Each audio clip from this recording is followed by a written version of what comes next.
A perfect living master has to be perfect in the sense that he has attained a state of consciousness that goes beyond the mind.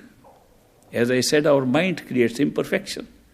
And therefore, a perfect master is one who has gone beyond the mind, does not need to think and to reason and to analyze and to do other mental activities to be able to talk to us, to be able to tell us what the spiritual path is.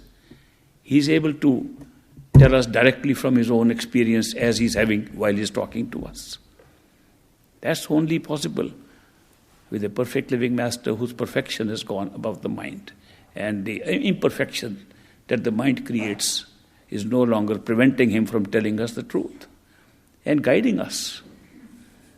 Moreover, we communicate with each other through the mind.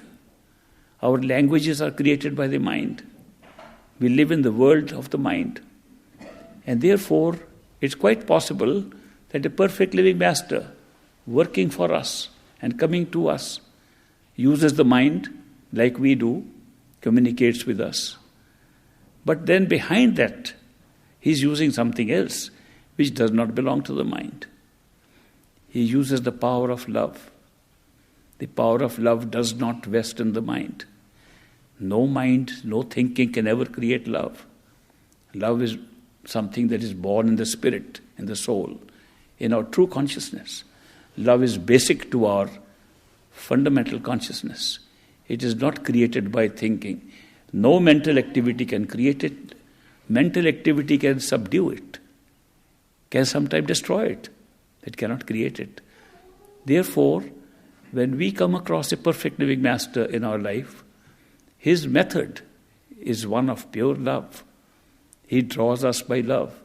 But because we operate through mind, he functions at our level and explains things to us through our mind and through his mind. And we think it's a nice teaching he's giving us, as if he is a good teacher. The truth is, a perfect living master is not a teacher. He pretends to be a teacher because we love teaching. We love to be taught. And therefore he teaches. Otherwise, his method is to draw us with his love, pure love. Love is what draws a soul to another soul. Love does not draw a mind to another mind.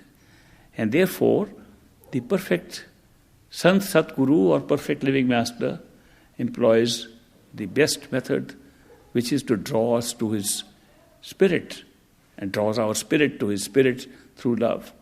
Therefore, his method is love. Ultimately, nothing succeeds on the spiritual path except love and devotion. You will notice that the rest is only a preparation. The rest is to keep the mind aside, to keep the mind from interfering.